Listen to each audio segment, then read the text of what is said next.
All right, we're going to go ahead and get started. I'm Katie Roundtree, the Director of Membership and Events here at NCRC. As we're getting started today, I want to remind you that our code of conduct applies to all NCRC events. You can see a link to that here. We want to answer as many of your questions as we can, so make sure that you submit them through the Q&A module at the bottom of your screen. Some of those we may be able to answer during the presentation. We'll also be holding some time at the end. And make sure you're following NCRC on social media and posting your thoughts there and tagging us in them.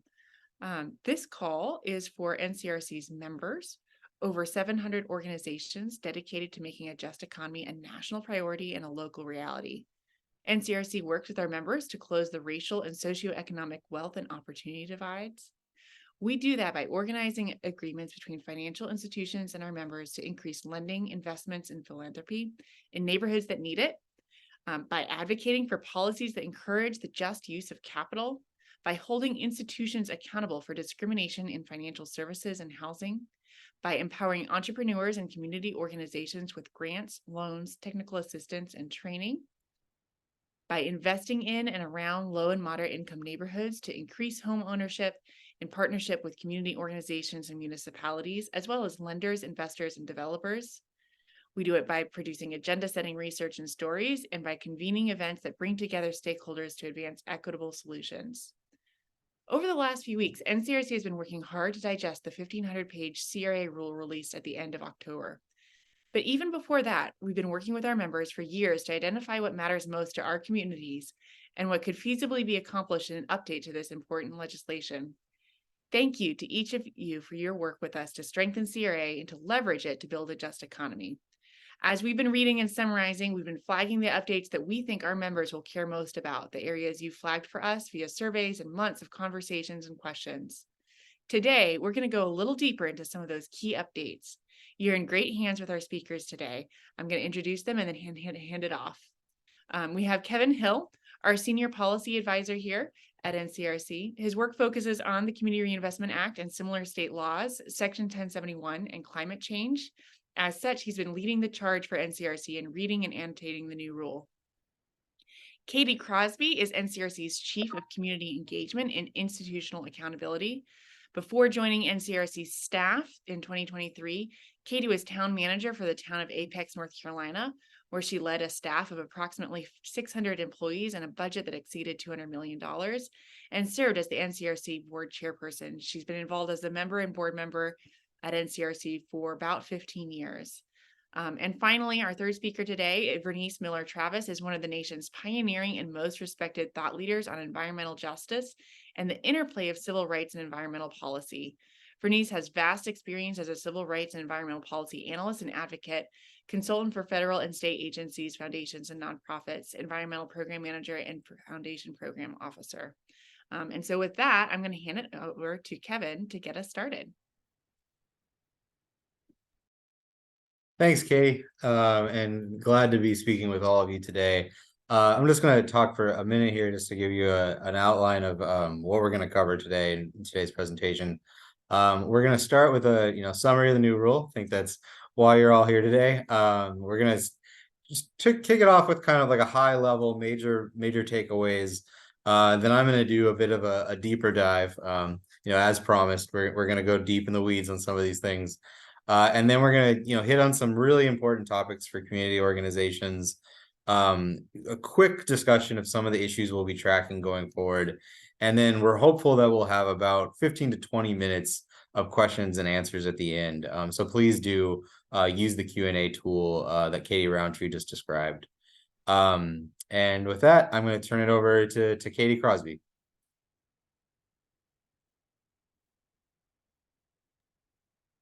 I cannot take myself off of video, or I cannot cut my video on. I need the host to do it. Thank you.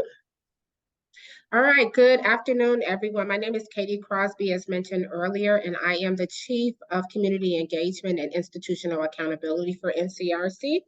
And I'll be giving a high-level overview of the new CRA regulations, some positive changes that we've seen as it relates to the retail lending test. This test is much more objective and transparent. It also summarizes large banks must lend at either 80% of total lending to borrowers with low and moderate incomes or small businesses, small farms, or at 60% of local demographics, or in 60% of their assessment areas in order to pass the retail lending test that accounts for 40% of their CRA rating.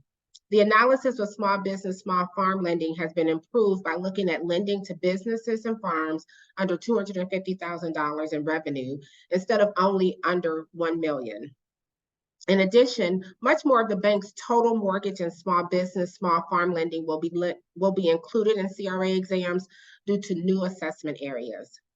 Under the community development test, new categories of CRA eligible community development encourage banks to pursue loans, investments, and grants on native lands, support weather resiliency, and financing that contributes to the health and well-being of individuals with low to moderate incomes. CRA exams will now include much of the bank's community development activities that fit under 12 different categories of impact and responsiveness. These activities include serving persistent poverty counties and census tracts with rates of poverty over 40%. Persistent poverty counties tend to be communities that are rural, and census tracts with poverty rates over 40% tend to be urban areas. This will help local organizations position their communities for community development financing that banks might not have previously pursued, since banks will want to avoid having nothing to report for the various categories. Special purpose credit programs will now be counted for large banks as a positive consideration on the retail services and products test. Intermediate and small banks do not have the retail services and products test, but can also receive positive consideration for developing special purpose credit programs. Major takeaways for banks: special purpose credit programs will help you pass CRA exams.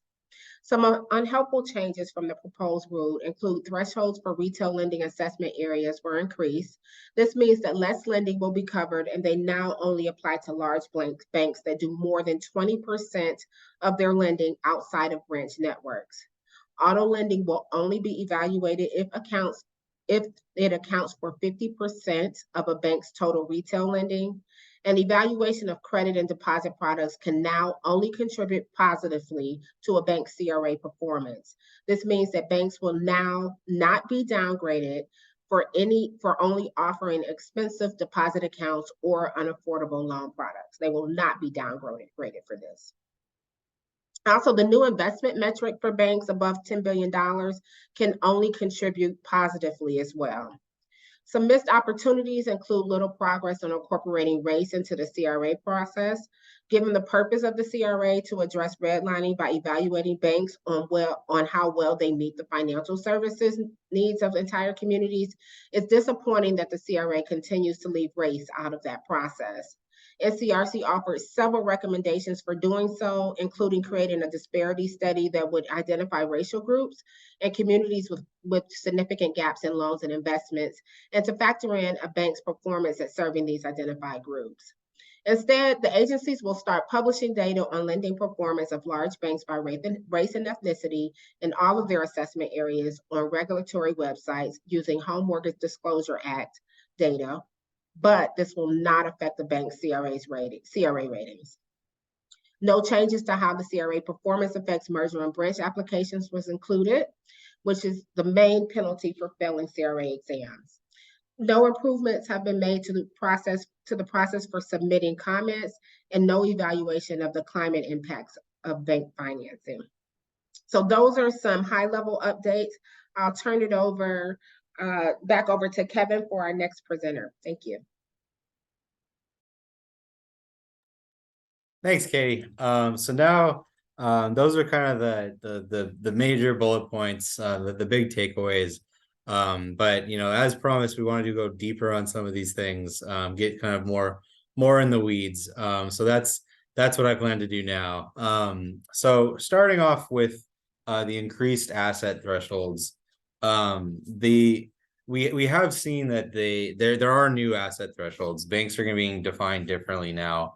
Large banks are those with 2 billion in assets up. They previously used to be 1.5 billion, as you can see on your screen. Intermediate banks have also been increased, and so have small banks. This is something we are concerned about, and this was an unchanged proposal from the final rule. The regulators proposed that this is how they were going to do it, and then we and many of our members submitted comments, asking them to reconsider. The reason we're asking them to reconsider is because there's different obligations and responsibilities built into these different asset thresholds. So we'll get into the specific test in a second, but intermediate banks don't have a service test. They don't have an evaluation of their branch network. And small banks don't have a community development test or a service test.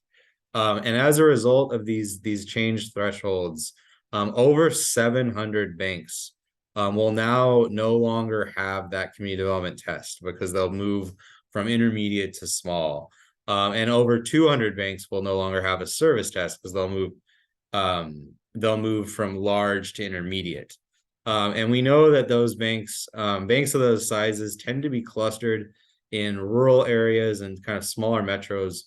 So we are concerned that by increasing these asset thresholds this way, you could see a drop in community development and branches in those areas, because if banks aren't being tested on certain things, they have less of an incentive to then do them. And the regulators, they didn't just do that for any reason. They said they did it because they wanted to reflect differences in capacity amongst the different banks. And we kind of put in our comments that you're already doing a lot to reflect the different capacity. As we'll get into, there's modifications to the tests. Intermediate banks actually only have the new retail lending test. They can continue their old community development test if they'd like.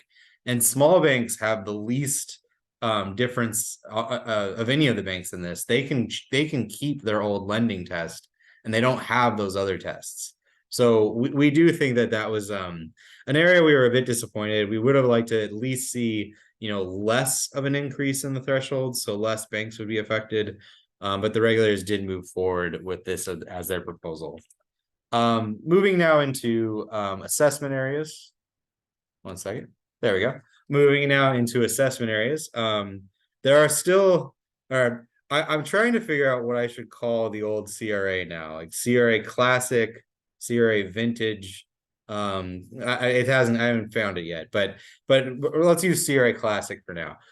So we still have the CRA Classic assessment areas, which are now called facility-based assessment areas. And this is the assessment areas where the bank has branches, where they have ATMs, where they take deposits. And we have to call them facility-based assessment areas now, because now there's these new assessment areas, because previously that was the only game in town. But now we call them a facility-based assessment areas because now there's these two new ones. There's retail lending assessment areas now, and now there's outside retail lending assessment areas.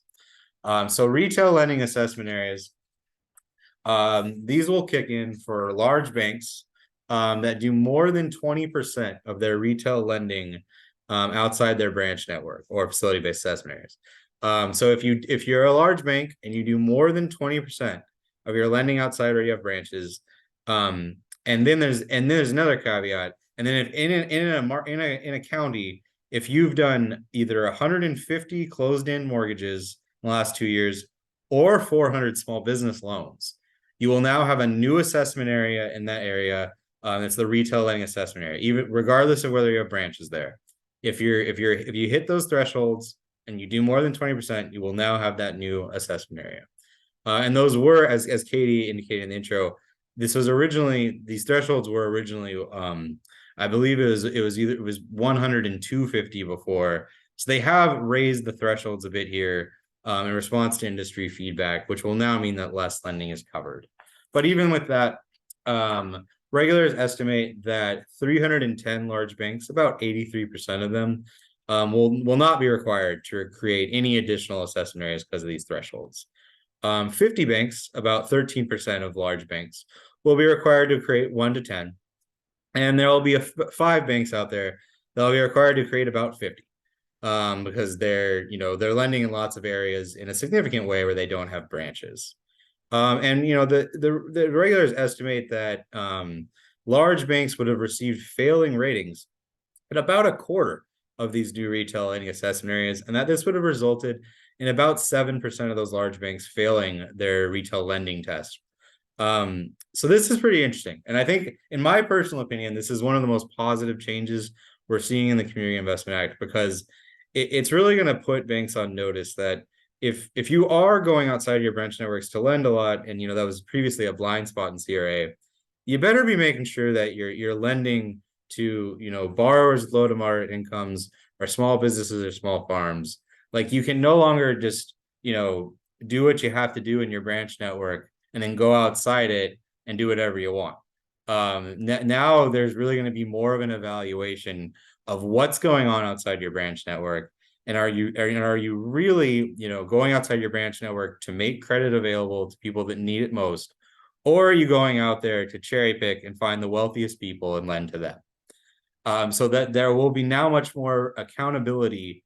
There'll be much more accountability now to what banks are doing, both inside and outside, and that outside accountability was really previously absent for the most part from CRA. So that is something that is a big improvement.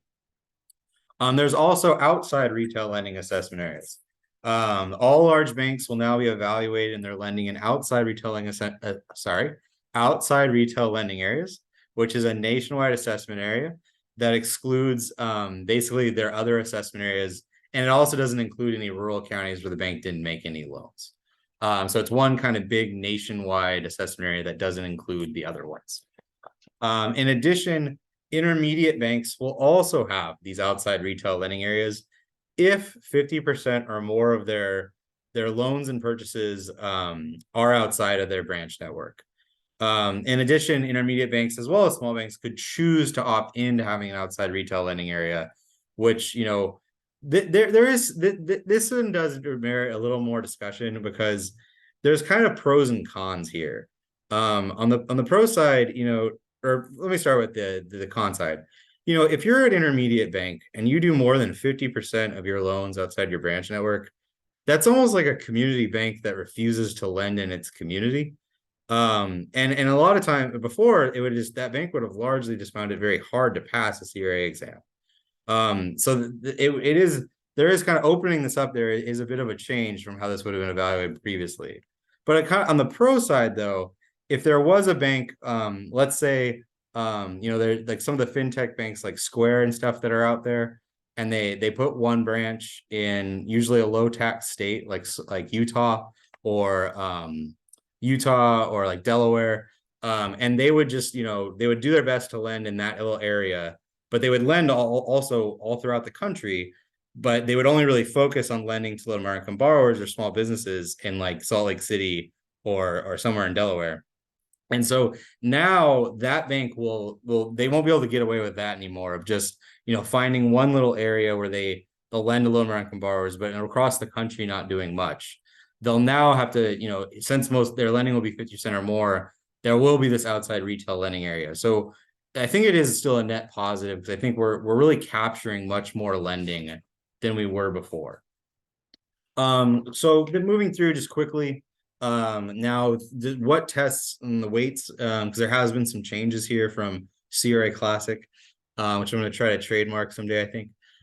So in here, you can see here that this is how large banks are now being evaluated. They have a retail lending test that counts for 40% of their grade. It used to account for 50%. There's a community development financing test that now accounts for 40%. And don't worry, folks, I'm going to go over all these tests in a second. And then retail services and products test that counts for 10%, and then a community development service test that counts for the final 10%. And I'm gonna move a little quicker right now to get through to the Q&A. But as Katie mentioned at the top, all large banks now that have 10 or more facility-based and retail-based assessment areas will not pass their CRA exams, will not pass the lending test unless they receive a passing rating in at least 60% of their facility and retail-based assessment areas. There previously was no kind of, rule around you had to pass in a certain percentage of assessment areas. 60%, does still open up for 40% you're not doing that great of a job in. So we did, in our comment letters and many of our members' comment letters, we asked for 70% at least. But more importantly, we also asked to break it out. So we wanted to see, you got to hit, 60% in your urban areas, 60% in your rural areas, and then 60% in your kind of like smaller metros and stuff like that. The regulators did not, take our recommendation there, citing issues with like how to, categorize the different types of assessment areas. I think though that if they could figure out to do like the retail lending test that we're about to get into, I think they could have figured out a way to categorize the different census tracts, but that's where we are now. And it's still, there is still more, this is still, you can still argue this is more progress than before, because previously there was no rule about a certain number of assessment areas you had to pass in order to pass your retail lending test. Moving on to intermediate banks. So the intermediate banks, there's not really much of a change here. They have two tests, 50% each. It's the retail lending test with some modifications. That it's like that, they don't have the retail lending assessment areas. They only have the outside if they do 50% or more. So it's an easier test for them. And then they can opt to continue to have their previous community development test. They don't have to take the new community development financing test unless they want to. Small banks, there's really no change here unless they want there to be, which they would want there to be if is in some way advantageous for their CRA performance. So it's the previous test. And so now let's get into the tests. And you all wanted the deep dive, remember, so that you all clicked on deep dive. So it's about to get pretty deep. So this is the retail lending test. I'm going to do my best to categorize this. One thing which I think might have already been in the chat, we are putting out a guide and a summary on the Community Investment Act rule. So if you're like me and you learn better by reading, we got you covered. It should be up on our website shortly if it's not right now. And I think there's links in the chat. But let's get into it. Deep dive indeed. 4-step process. So it's each of these 4 steps. It's determining how much lending is quote unquote good enough, like the sheer amount of loans. Like, have you done enough lending, regardless of who you're lending to per se? Just have you done enough? That's the first step. It's the retail lending volume screen. And then it's figuring out, what is your major product lines in this area? Like, what is there enough of your loans to really fairly compare you to the rest of the lending industry and to local demographics. And then it's the distribution now. So actually doing that comparison to the rest of the industry and to local demographics.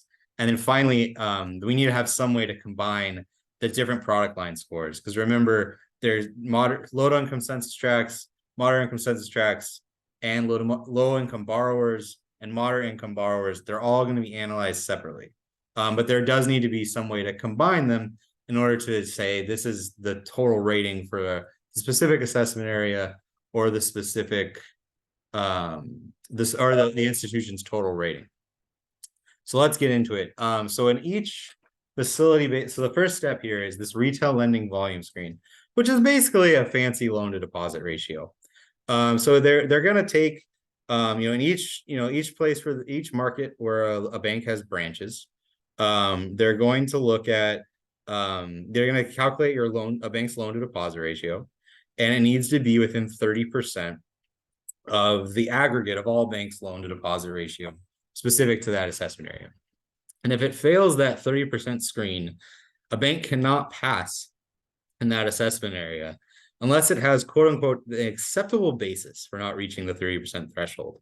And the acceptable basis, Katie highlighted at the beginning, we like the retail lending test because it's much more objective. It really helps us, more definitively evaluate, is this a bank that's done, satisfactory lending performance, outstanding lending performance, or needs to improve lending performance? a lot of CRA exam comments previously were largely trying to, make an argument to a regulator that, this isn't good enough. But now we really have a much stronger set of metrics of determining what is good enough, what is outstanding, what is satisfactory, and what is needs to improve. But things like acceptable basis do, keep discretion in there, which, could lead to, variations between exam cycles if there's turnover at the agencies. And also, potentially, administrations may come in that are more friendly to industry and direct examiners to be that way as well. So this does create, this does add a little more objectivity into it, or subjectivity into a more objective process. Moving on. So now the second step, what specific types of lending will be evaluated? So all major product lines will be evaluated on the extent of loans made to borrowers with low incomes, moderate incomes, businesses, farms below 250,000, between 250,000 and $1 million, and as well as a geographic analysis in low and moderate income census tracts. And to determine what is a major product line, any closed-end mortgage lending, small business or small farm lending, and auto lending, it's considered a major product line if it accounts for 15% or more of the bank's total lending in that assessment area. So if a bank is 16% of their lending in an area is small business lending, then they're going to evaluate small business. If only 13% of their lending in assessment area is mortgage lending, that's not going to get evaluated. And in the retail lending assessment areas, it's a little different. The product lines are whatever trips that threshold. So if you did 160 mortgages, you're over 150, and now you're going to be evaluated on mortgages. And then after they determine what are the major product lines, each product line will be compared to 2 benchmarks. They're going to, take your percentage of lending, like specifically if we're talking about low income borrowers and mortgage lending, they're going to take your percentage of a bank's percentage of lending to low to moderate income borrowers, and they're going to compare it to both a market benchmark. That's basically what is the aggregate, what are all lenders doing in an area, and then they're going to compare it that to that's one of the benchmarks. And then a second benchmark is the community benchmark, which is they look at they're going to compare your percent of loans to low income borrowers to the percent of the population that is low income borrowers, and they're going to tie this to these benchmarks here. So they're going to say, in order to get and you heard from Katie in the summary, in order to pass, you either need to be at 80% of the market benchmark or 60% of the market, 80% of the market benchmark or 60% of the community benchmark. And you can see the various ranges of performance here for the various ratings. And they're going to take in another issue where we wish they would kind of reconsidered, they're going to select the lesser of these 2 benchmarks. So say, for example, 80% of a market benchmark is 30% and 60% of the community benchmark is 40%. In that example, they would then use the 30% market benchmark figure lower. So, I mean, to sum this up, and I think it is a little easier to see this in writing, so to sum this up, you basically, you need to get it, banks will need to be at either 80% of their market benchmark, so 80% of what aggregate is doing, or 60% in order to pass. And they have to do this in 60% of their assessment areas. And so after they've done all that, so they're going to do that each time for each product line in each of those various categories of underserved borrower. So they need to have some way to combine those. So you can get the total product line score for these various categories. And so each product line score will be weighed based on the bank's percentage of loan dollars and total loans from that product line. So it's a combined average here. So let's say 50% of your let's say mortgage lending accounted for 50% of your bank's loans by dollar volume, and it accounted for 30% of their loans by loan like the number of loans you made. So 50 plus 30 is 80, and then divide that by 2 would be 40. So you would get a 40% weight on your mortgage lending to low-income borrowers in that example.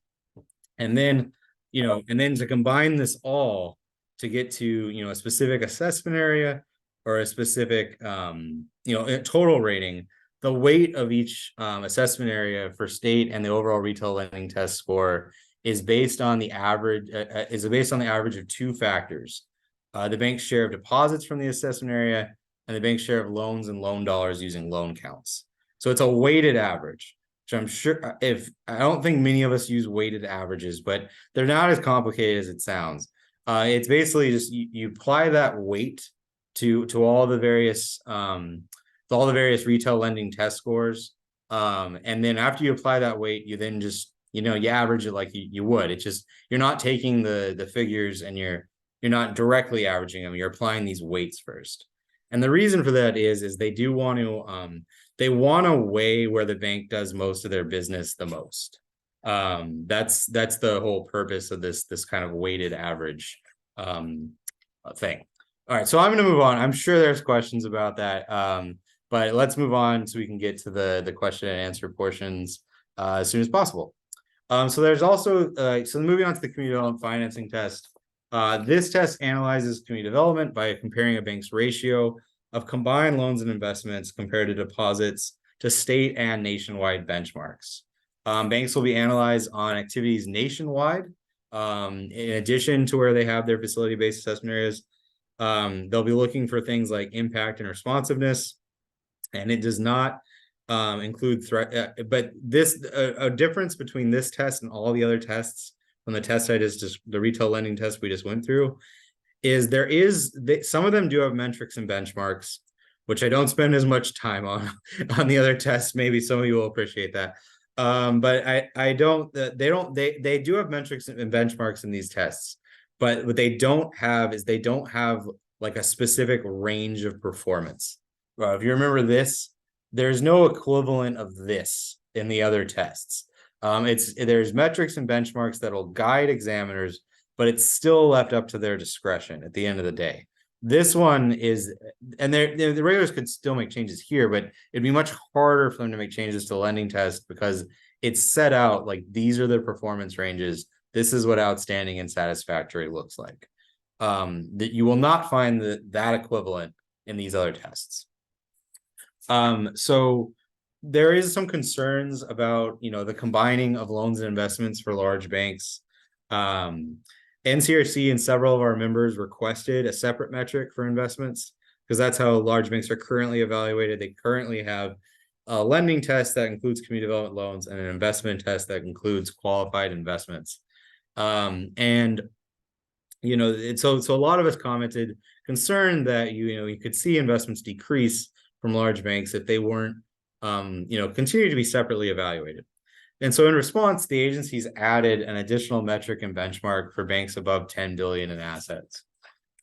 This metric will analyze the bank's investments compared to deposits and compare it to the national benchmark of all other banks above 10 billion in assets, with investments in mortgage-backed securities excluded.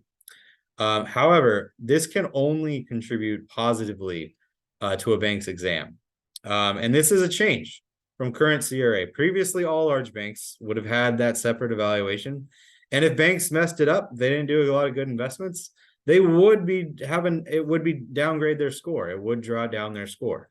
Now it can only contribute to it positively. The regulators do note that they will look for, in their words, appreciable declines in investments or loans that are caused by combining these on these separate tests. But the regulators have one thing I think we all need to really encourage the regulators is that don't do that analysis on a national level. Housing prices are not equal across our country. There are states where the housing costs are much higher and where investments are much more needed to provide affordable housing opportunities. States like California, like New York. And so they really need to be careful to do that analysis for declines in investments, to do that at the state level and not to do that at a national level. And also, we don't know how much is an appreciable decline. We hope that they don't have to see much of a decline before they're interested in springing into action to address that. one other note I'll say on this issue, it would have been helpful for the agencies to do a comparison of the composition of the loans and investments of banks of different asset sizes, because intermediate banks already had loans and investments combined in their community development test. And so if we see that, large banks that have similar asset sizes, like if they're right over the intermediate bank threshold, that we're doing, significantly more investments than loans, that would support the intuitive theory that evaluating loans and investments separately results in more loans and investments. So there's something that's a research kind of analysis that it would have been helpful for the regulators to do, and it's something that NCRC may be doing in the near future. Moving on to the two other tests. So retail services and products. Sorry, just doing a quick time check. Retail services and products, we are so retail services branches with assets above 10 billion will be evaluated on branch availability and services, ATMs, and then their digital delivery. I think like their online banking. Banks with 2 billion to 10 billion in assets will not be evaluated on online banking unless they request it or if the bank has no branches. The branch analysis will look at census tracts at each income level, low, moderate, middle, and upper, and they'll compare it to 3 separate benchmarks. One is percentage of how many low income census tracts are in this community, compare that to where the branches are. Then households, total business and farms, the second benchmark, and third is full service branches at each census tract income level. They will also evaluate services provided at branches that improve access or decrease costs for customers, specifically bilingual and translation services, free or low cost checking, reasonably priced remittance services, and electric benefit transfers. Then on to the credit and deposit product aspect of the retail services and products test. Remember though, this can only contribute positively to CRA exams. So banks will not be downgraded if they only offer expensive deposit products or credit products that do not that are very inaccessible and stuff like that. So just quickly, all large banks will be evaluated on credit products. Large banks above 10 billion in assets will also have deposit products analyzed. You can see on the slides here what they'll be analyzed. It's relatively straightforward: quantity, features, accessibility, and affordability. Deposit products will also be evaluated on things like usage, like how many accounts are being opened and things like that. The final test, the community development service test. These are services. Services are evaluated based on. So this is things like, think about like how many of you may have banks on your board. You may have banks that volunteer your housing counseling workshops, or maybe you run volunteer income tax assistance, things like that. Those are community development services. And so the last test for large banks, we'll look at the number of services they're doing, the capacities, like are they serving on boards, like what capacity are they doing with you. So that's the community development service test, and this used to be a part of the old service test. Finally, on the implementation timeline, the effective date. The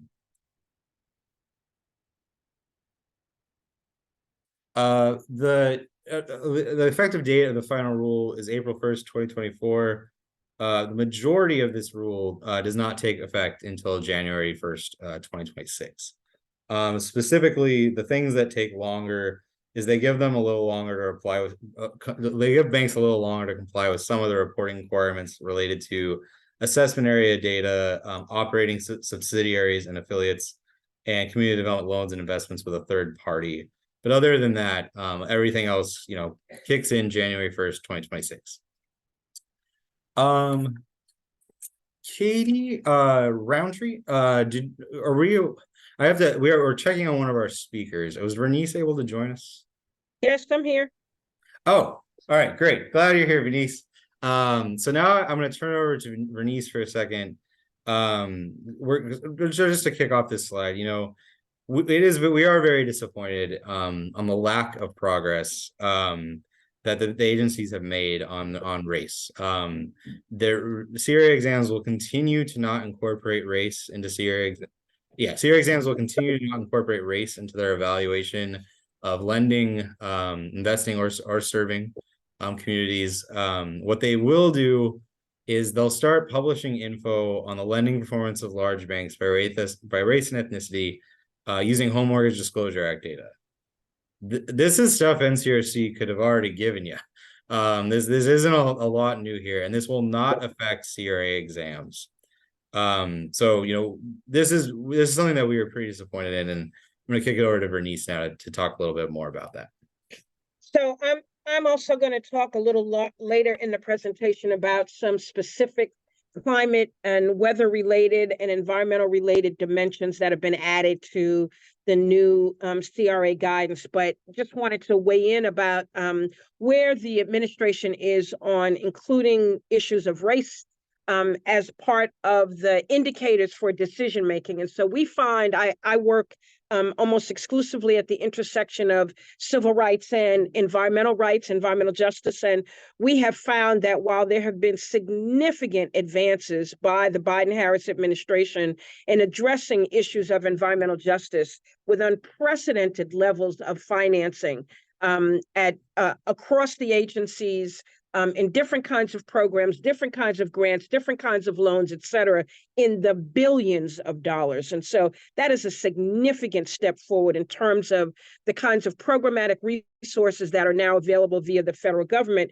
to address climate and environmental justice related issues. But where we find has been a real challenge is that the Biden-Harris administration in 2021 and 2022 put out a new metric for measuring the impacts of environmental justice and criteria to define disadvantaged communities. So disadvantaged community is the term of art that they're using, as opposed to calling out the specific race or ethnicity of a particular community. They're using disadvantaged community. And they identified a number of variables that would help define what is a disadvantaged community and therefore who is eligible to access different levels of federal financial assistance. But the one metric that they consistently left out, and they have a very robust discussion for why they left it out, is race. And those of us in the environmental justice community push back really hard against the administration that you can come up with all kinds of other metrics, but nothing defines the impact or the intersection of race as a driver of adverse policy outcomes or adverse investment outcomes than race itself and looking at race itself. But the administration has definitely pulled that out of their analysis in terms of the definition of disadvantaged community. And their rationale for that is something that we've all seen happen. When they made that decision, the Supreme Court case around affirmative action at the University of North Carolina and Harvard University was moving through the courts. It has since been decided. You all know where the courts landed on that, and the agencies and the administration are trying to avoid a direct-on confrontation with Congress, as well as with many red states and red state leaders, around driving resources specifically to different racial and ethnic communities. And so instead of fighting that fight in the courts, they felt they would lose that fight. And there's certainly ample evidence that they might lose that fight, and they have lost that fight on some levels. They've decided to take race off the table. And so I thought it was helpful for folks to know, we thought it was helpful for folks to know that this is a consistent practice across this administration as a tactical step to try not to drive programs into deeper analysis or deeper dissection or pulling back from the commitment that Congress has made to a variety of programs, including CRA investments, that they not take that fight head on around race, using race as a defining characteristic for what would be an eligible criteria for federal financial assistance. Back to you, Kevin. Thanks, Vernice, and we'll be going back to you in just a quick second. But yeah, I just wanted to add a little bit more on that. CRA has been in place since 1977, and it is really not addressed. It's not achieved its core purpose. The reason for CRA was to address redlining, and yet,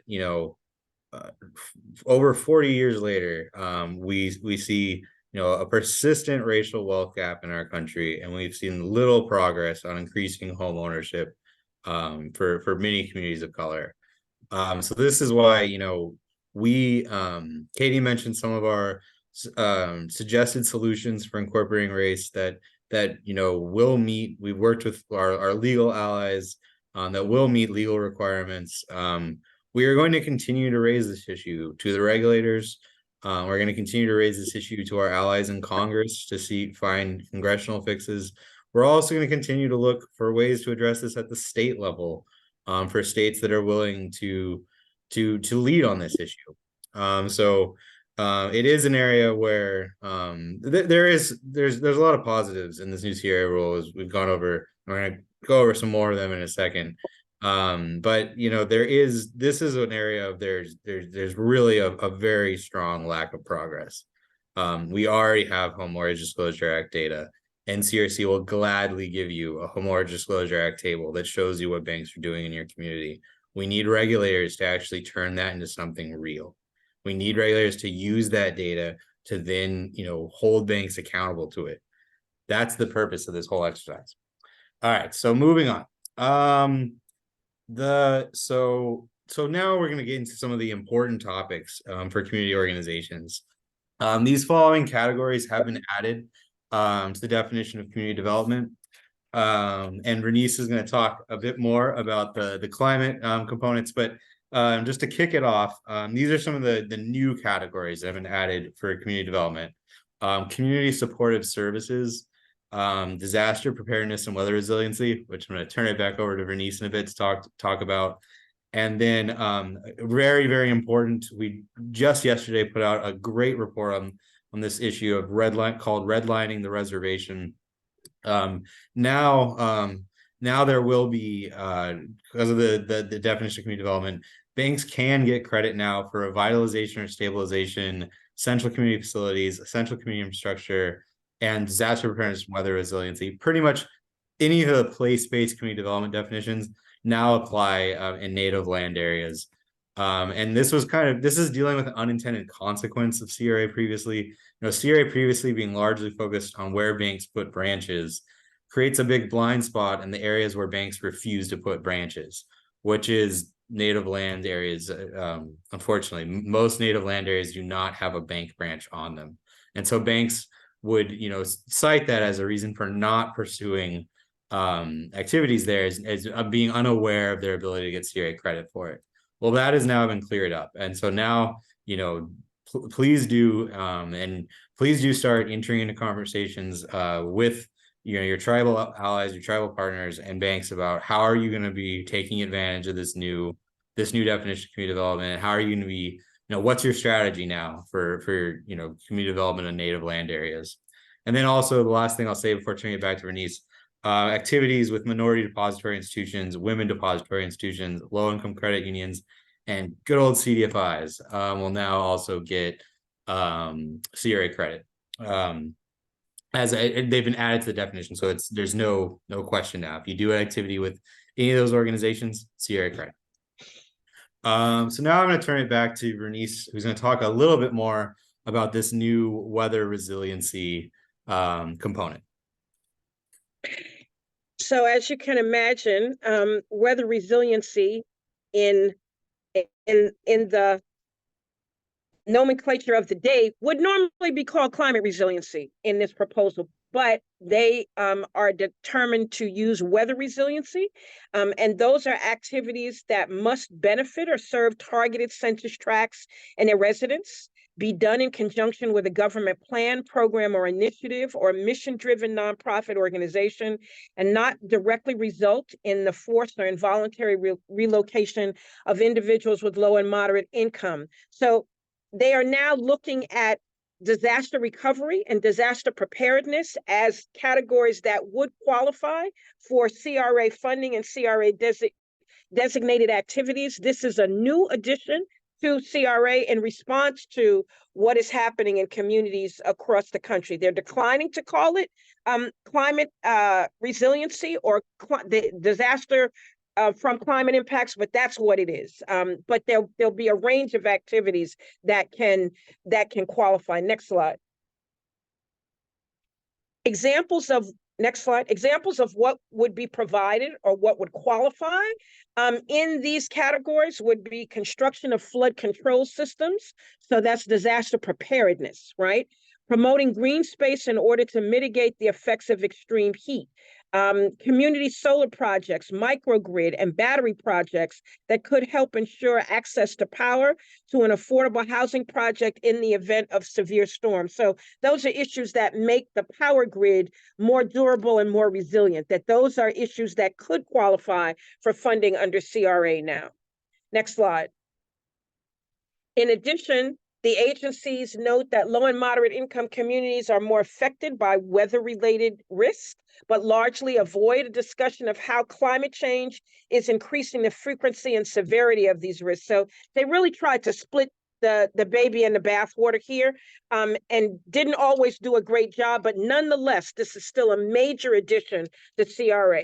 They're specifically declined to consider financing related to decarbonization and transition to clean energy in general as eligible, citing the difficulties with determining how it would benefit residents of low and moderate income census tracts and other targeted census tracts. We could have helped them with that, but nonetheless. However, financing that increases energy efficiency should qualify if it meets the designated criteria. Next slide.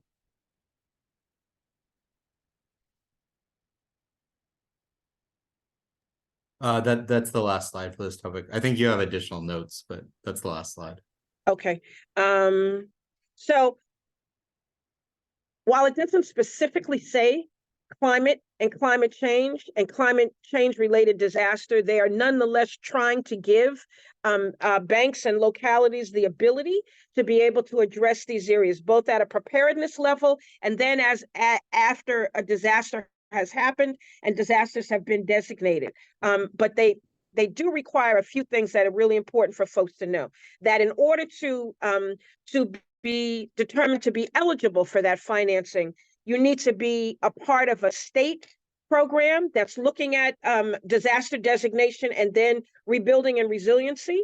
And you have to be working with a federal program. And please note that there are many federal agencies that are also making funds available for this work, particularly the Environmental Protection Agency, the USDA Forest Service, and a number of the Department of Health and Human Services. A number of other agencies are really providing separate streams of funding that you may also be able to qualify for to address some of these issues. But in order to qualify for CRA support, you have to be working through a state program, through a federal program, and or a local nonprofit that is designated to work on these issues. So you can't just individually apply, you have to apply under the umbrella of these programs that are already in place. So these government plans, programs, or initiatives, or a mission-driven nonprofit organization.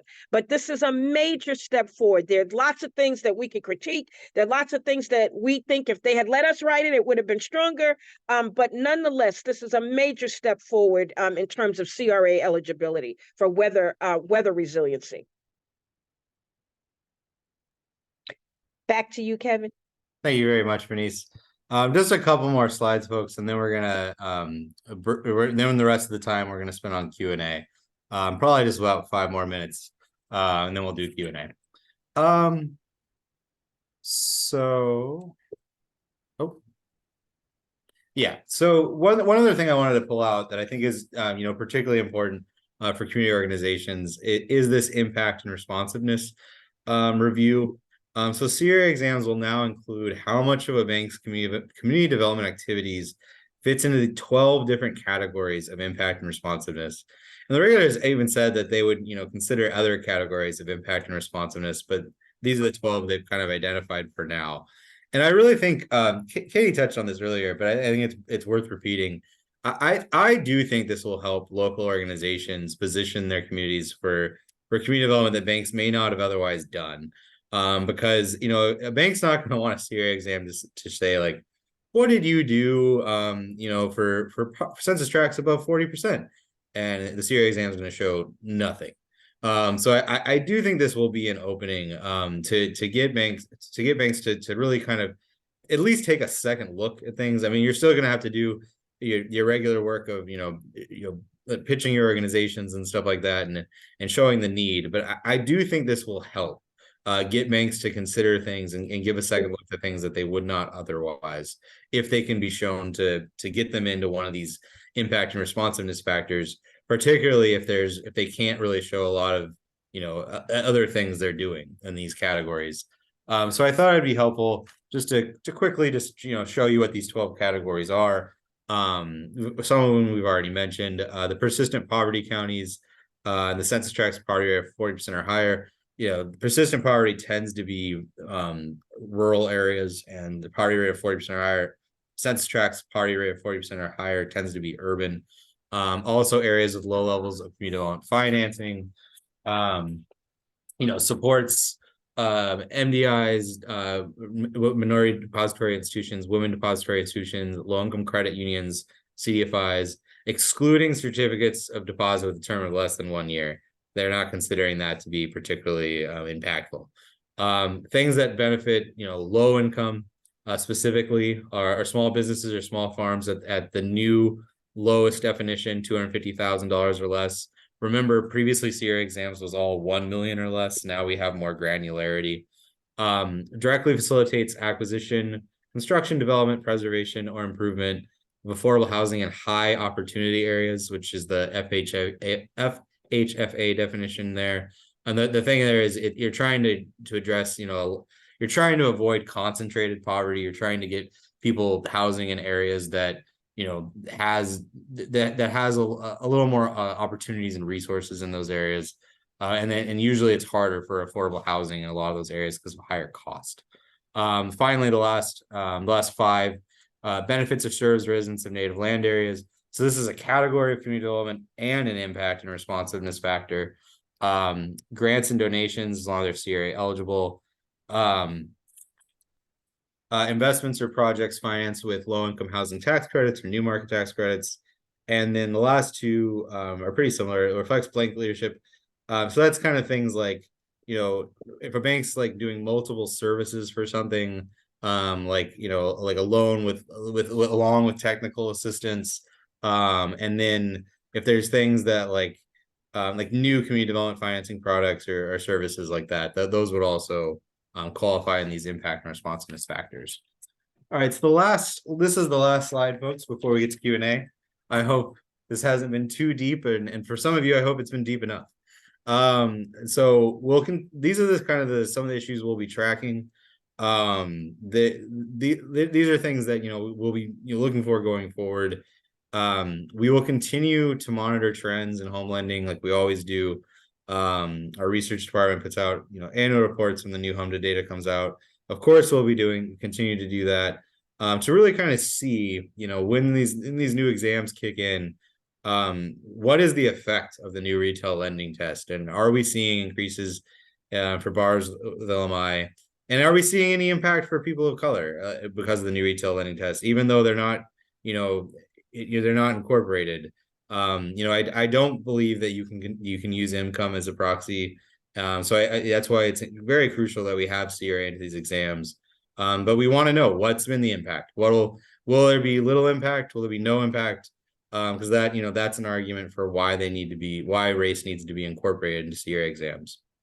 We'll also be tracking, you know, for new special purpose credit programs, which again, all banks can now special purpose credit programs help banks pass CRA exams. I think that should be the new takeaway line about special purpose credit programs. What do? They help banks pass CRA exams because we need more banks to do them.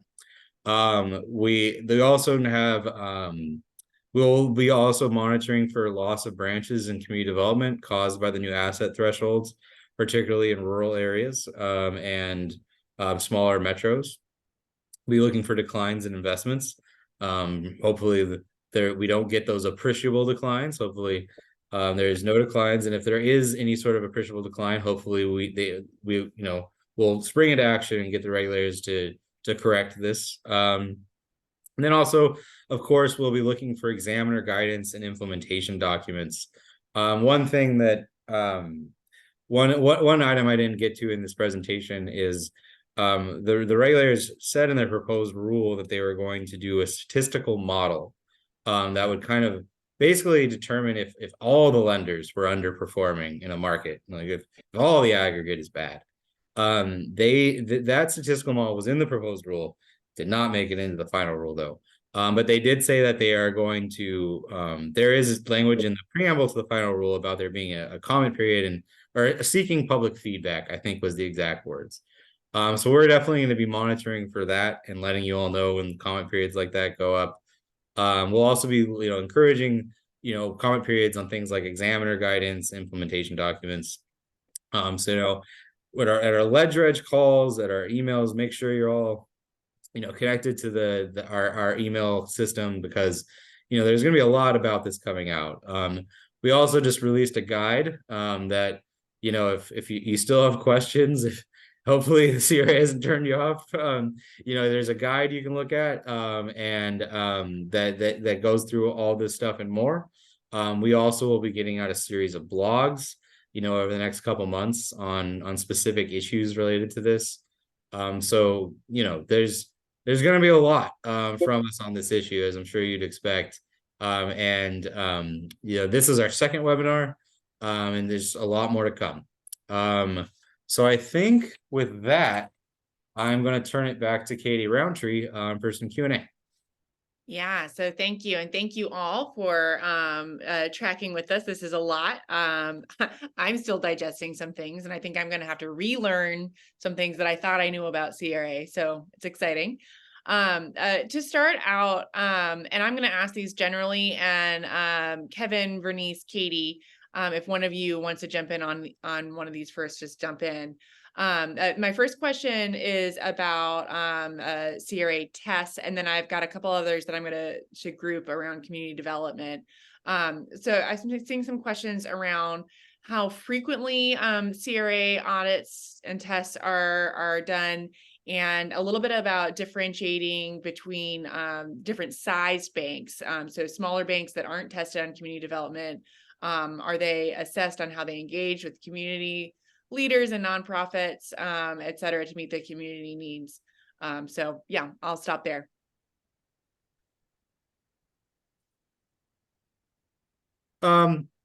So I think that's an instance, I think, where so just let me to be clear, they do not have they don't, small banks 600 million in assets and below do not have the community development test. However, I think that's an instance where, they often will give them, sorry, just pulling up my notes really quick. Yeah, I think that's an instance where you'll see, like, they could, if a small bank was doing something particularly impactful in a community, they could probably still raise it for some sort of positive consideration. That wouldn't totally excuse them. Like if they were, if their lending performance was really low, then they're, it's not going to get them off the hook. But if they were like right near some sort of threshold, or right near, like on the cusp of like, low satisfactory or high satisfactory, like particularly good community services and stuff like that, might be able to push them over. But it would not be able to get them like from like a needs to improve to a low satisfactory or anything like that. And I don't think many of us here would want that anyways. Great. And then regarding community development investments, can banks structure those as either loans or grants, or is it just financing? And then I had another question that was around whether a bank would get downgraded or a lower score if their community development activity was concentrated in only a few of the 12 categories. So it's community development loans and investments, and then there also will be grants. However, grants are going to be much smaller dollar volume on the loans and investments. So that's why one of those impact and responsiveness factors, one of the 12, was, is it a CRA eligible grant? And the regulators note, like, there could be grants that are, you know, very impactful, even though they're smaller dollar volume. Does that answer the question? So it's two separate questions. One is, I think, you know, what you're answering, is it loans, investments, grants, how do those all get graded? And the second question is, does it matter whether a financial institution spreads that activity across those 12 categories, or only meets, you know, a handful of those? So yeah, thanks for, so I think I answered the first part of that already, but so the second part, is so they are gonna, the preamble notes that, you know, the exams will include a summary of each how much their activities falls into these 12 categories, which is why I said, you know, they're gonna want to avoid a negative category. You know, I think some banks will probably choose to prioritize some over others, but they'll probably want a certain baseline in each, just because I think it'll look bad if they have nothing to report for certain categories, which is why I think it'll be that opening.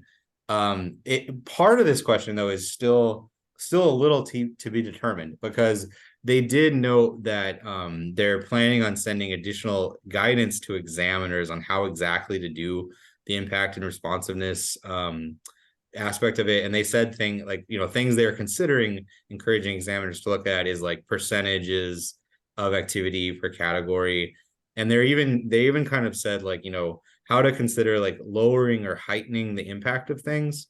So I think that to me is a bit of an opening for, you know, if there was affordable housing going on and a bank was supporting affordable housing, and unfortunately, let's say that the affordable housing the bank was supporting was with landlords that, you know, didn't have the greatest record. I think that would be then an opening to say the impact of this should be lessened, like meaning they should get less credit for this, because it's not really, you know, solving, it's not really, you know, it's giving people substandard, you know, affordable housing, which is not, that's not right. We want quality affordable housing. Yeah, great. So the next question I've got for you, I think there's two different ways to interpret it. So the question is, what impact will the new rules have on credit unions? And I'm not sure whether to interpret that question. And so if this is your question, feel free to clarify, as whether the update to CRA brings credit unions under the regulation of CRA, if there's any new institutions, or if the question is more about, because of the changes to how banks are being regulated, if that's going to have any trickle down impacts in the market. And some of that might be crystal ball. We have to wait and see, but I don't know if there's anything that you would, you know, say, oh, you know, credit unions might see more or less of this because of changes to CRA and how that influences banks. Let me answer part of that, and then I'm curious, Vernice, if you think, sorry to put you on the spot, but I think I'm curious if you think that there might be any impact on credit unions based on the climate kind of considerations, like, or do you think maybe it might get more competitive or something like that? But first, let me say, the rules do not apply to credit unions. That's kind of beyond the ability of the regulators to do here. The statute has, you know, depository, like, is defines it as banks, and so you probably would need some sort of, you know, legislative fix to be able to accomplish that. And states are, you know, moving forward with doing that. You know, Illinois is working to finalize right now a CRA law that would apply to credit unions and mortgage companies. Massachusetts has one that applies to mortgage companies. But yeah, we would need a legislative fix for that. But Vernice, I'm curious, and I hope that I'm not leading you into a question there's not much to say. But yeah, go ahead. Well, I think that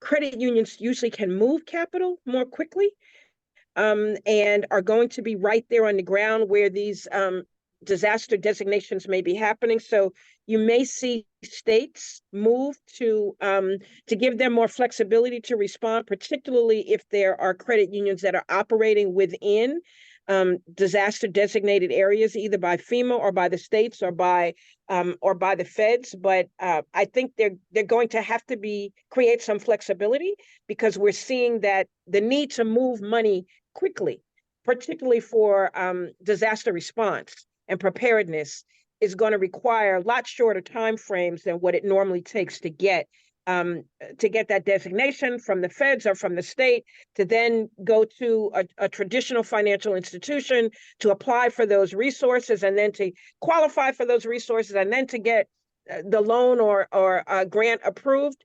That timeline usually is way longer than the timeline that people have on the ground to be able to respond. And so I think you are going to see states move to give credit unions some flexibility in those moments of real disaster and the need for responsiveness.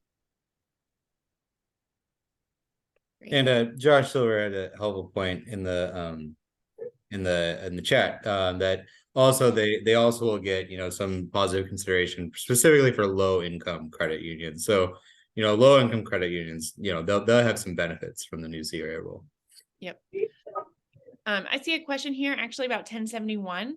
And this is the push for for better data on small business lending. And the question was whether there's any developments or notes on that data related to the new rule. Good question. So they will 1071 data will be factored in once it's available. That is part of it. They will shift to the 1071 small business data. 1071 though is I believe 1071 has largely been delayed. We don't know exactly what's going to happen. What happened? So what's happening with 1071? There's a legal front right now with 1071, and then there's a political front. Politically, the House and Senate have voted to repeal 1071, but Biden has announced his intent to veto, which we're expecting to happen soon. But then, even if that happens, 1071 is currently blocked by the courts. There's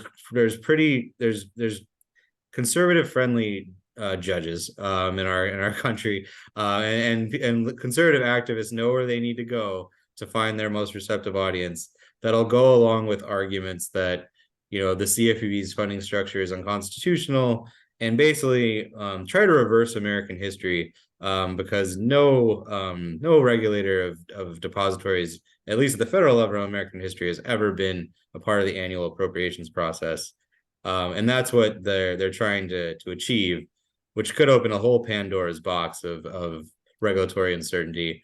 But to wrap all that up, basically they were able to get some courts to agree to suspend implementation of 1071 until the Supreme Court weighs in on their funding structure. The early indications, the lawyers that were representing the payday industries and stuff that were bringing this lawsuit against the CFPB, they did not have a fun day at the Supreme Court when they went down there and tried to push their radical agenda. When you hear Justice Kavanaugh pushing you down, you've gone too far on the conservative legal jurisprudence when Kavanaugh has to break you in.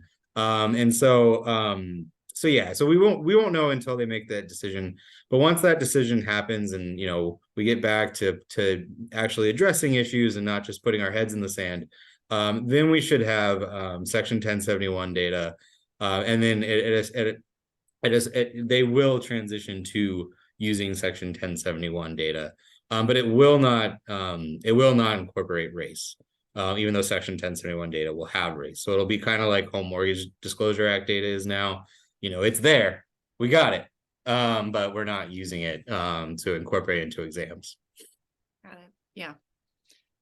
One step at a time. Yes. 3.0, as I think Matt Lee said. Yep. So there's a question about the distinction between lending for multifamily and individual home buyers and how that works in the assessments. If a bank does majority of commercial or business loans for multifamily housing rather than lending to individual home buyers, does that mean the bank may have different benchmarks of low to moderate income lending because they mainly lend to business entities where they don't have to report income? Good question. So, and I hope you like the answer. So the multifamily lending is only going to be used for that. Remember that first step of the lending process was the retail lending volume screen, determining if they're doing enough lending. So that's where multifamily lending will show up. So, if they're, and again, they have to be 30% of the aggregate loan to deposit ratio. They will not use multifamily lending for like as a major product line. It's not considered an eligible major product line. So you're not going to see that sort of distribution analysis, comparing to those different charts and the ranges. You're not going to see that for multifamily lending. You will only see that for closed-end mortgage lending, which is like closed-end mortgage lending is like the most mortgage lending we're used to. It's like refinances, home purchase loans. It's not things like home equity lines of credit. That's open-ended mortgage lending. Small business lending is included, small farm lending, auto lending, if it's 50% or more. But multifamily lending will not show up in those distribution analyses, and neither will consumer lending, meaning like credit card lending, with the exception of small business credit card that can be used. So multifamily lending will not show up in the distribution analysis. It'll only be used to determine if they pass the loan to deposit ratio. Yeah, awesome. I thought we had come to an end, but I have one more question, and then I think we're going to shift to closing here. Are banks restricted to using HMDA data and census tract data to create and develop new products? No, banks can. One thing about the Community Investment Act is with the exception of community development, for large and intermediate banks, the Community Investment Act doesn't require banks to offer any products or to be in any lines of business. It basically is like, if you are going to be in these lines of business, we're going to make sure you do it equitably. And that's, I think that's why they made that decision on the credit and deposit products, because I think they were concerned that would be interpreted as requiring products. I mean, I think though, if you're going to evaluate banks and their products, they need to be showing that they have products that are, responsive to the needs of people with low to moderate incomes and stuff like that. But to answer your question, banks can use, the bank's development of their products is not really, factored into CRA, except for like the cost and features and stuff like that. But, they can develop their products any way they want, as long as that the way they develop them is equitable and accessible to people with low to moderate incomes. Yeah. Awesome. Well, thanks, Kevin. Thank you, Vernice. Thank you, Katie. Just a couple of closing notes. We are just beginning this journey. It feels like we've been in the work of the new CRA rule for a couple of years now, because we have, but this is a big, huge, historic change. We at NCRC are going to continue to be doing education. As Kevin mentioned, we're also going to be continuing to listen to you, our members. One thing that really stood out to me as we talked to the heads of the regulatory agencies a few weeks ago, they really did listen to NCRC members. We didn't get everything that we wanted, but that there is a dialogue happening there. And as the new rule is implemented, I expect that we are going to be working to make sure that it's implemented in a way that is responsive to our members. So we need you to stay engaged on this, not just to understand what's been written in the books, but also to keep helping us to push as it gets rolled out. So stay tuned on that. It's one of the next steps that you can take with us. We will be sending around a survey after this webinar. That's not just so you can tell us how we did. We are looking for your stories, your questions, your quotes, to help inform our body of work as we move forward and help make sure that we are responsive. And that is incredibly important to us. So be on the lookout for that. Fill that out, the questions that resonate with you. We want to hear those. And make sure that you are registering for our conference, where this will be a major theme in the spring, April 2nd through 4th. Keep listening. So thanks again to each and every one of you. for the work that you've done to get us here and the work that you'll continue to do with us moving forward. Thanks so much. One really quick point, Katie, and I hope that a novice attendee who asked a question. I just want to say thanks for Josh pointing out. He is right. Multifamily lending will be considered on the community development finance test if it meets the criteria for affordable housing and all that. It just won't be subject to the retail lending distribution analysis. So when you mention benchmarks and stuff, it's not going to be subject to that, but it is going to be factored into, you know, their community development, which is, you know, they'll look at basically what they're doing in their branch networks and in their nationwide networks. So I just want to make that clarification really quick. But yeah, thanks. And feel free to email, look at our guide. Feel free to email. We want to be in communication with you going forward on this. Awesome. Yeah. Thanks all. Thanks, everyone.